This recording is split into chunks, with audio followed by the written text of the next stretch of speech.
Ռուսական ընկերության վատ կառավարման պատճառով սպասվում է, որ էլեկտրաէներգիան առաջիկայում կթանկանա, այսօր հրավիրված ասուլիսում հայտարարեց էներգետիկայի և բնական պաշարների նախարարը։ Զախարյանը մանրամասնեց, կառավարման խնդիրների և էլեկտրաէներգիայի գործող սակագնի պատճառով, որ անցած տարվա 10% բարձրացումից հետո այսօր պարզվեց հիմնականում չի արտացոլում ընկերությունների անհրաժեշտ ծախսերը, Հայաստանի էլեկտրական ցանցեր ընկերությունը հսկայական պարտքեր է կուտակել։ Նախարարը թվեր նշեց, ՀԵՑ-ը միայն էլեկտրաէներգիա արտադրող պետական մասնակցությամբ ընկերություններին 2015-ի հունվարի 1-ի դրությամբ պարտք է 15.8 միլիարդ դրամ։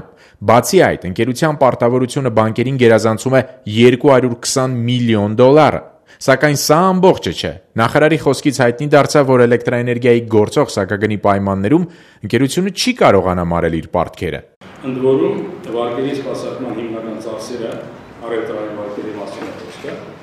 ներառված չեն սակագներում և լրացուցիչներն ընկերությունների համար։ Երվանդ Զախարյանը տեղեկացրեց, անցած տարի Հայաստանի էլեկտրական ցանցերում էլեկտրաէներգիայի փաստացի կորուստը կազմել է 14.5%, պլանավորված 12.5-ի փոխարեն։ Իսկ ինչպես գիտեք, 2% կորուստը տարեկան մոտավորապես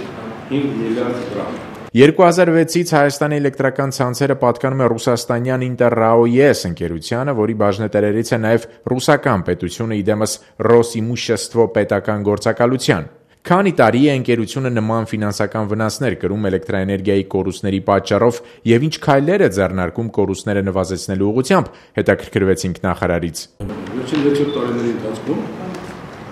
Հայաստանի էլեկտրական ցանցեր ընկերությունը կորուստների կրճատման ուղղված աշխատանքներ չեն իրականացնում, դե փաստորեն կորուստների նվազեցում կրճատում չեն։ Այսքանից հետո Երվանդ Զախարյանին հարցրեցինք, իր կարծիքով ընկերությունը կամ միգուցե հենց իր գլխավորած նախարարությունը երբ կդիմեն հանրային ծառայությունները կարգավորող հանձնաժողովին էլեկտրաէներգիայի սակագնի հերթական բարձրացման համար։ Նա էլեկտրաէներգիայի հնարավոր թանկացումը կապեց նաև դրամի արժեզրկման հետ, տեղեկացնելով, որ Հայաստանում ամերիկյան դոլարի թանկացումը յուրաքանչյուր 10 դրամով էներգահամակարգի ընկերություններին տարեկան 410 միլիոն դրամի վնաս է պատճառում։ Ես տարօրինակ չի համարում, կազմակերպություններից որևէ կամ ներկայացող կամ բաշխիչ ներկայացել հաշվարկներ և առաջարկություններ սակագների վերանայման հետ։ Դա սպասելի է։ Ինչու պետք է Հայաստանի քաղաքացիները փոխհատուցեն ռուսաստանյան ընկերության վնասները և ինչպես է գնահատում այն հանգամանքը, որ օտար ընկերության վատ կառավարման պատճառով Հայաստանի քաղաքացիները պետք է ավելի շատ վճարեն էլեկտրաէներգիայի դիմաց, հարցրեցինք նախարարին։ Բացական է։ Եվ դա է պատճառը, որ ես նշեցի այսօր Ինտերրաոես ընկերության հետ միասին ստեղծվել է աշխատանքային խումբ միջոցառումների մշակել կորուստների նվազեցման, ներկայացել է ընկերությանը և կլինեն միջոցառումների ծրագիր, որպեսզի մոտակա տարիներին կարողանան ինչպես ֆինանսական առողջացման ուղղված միջոցառումներ իրականացնել,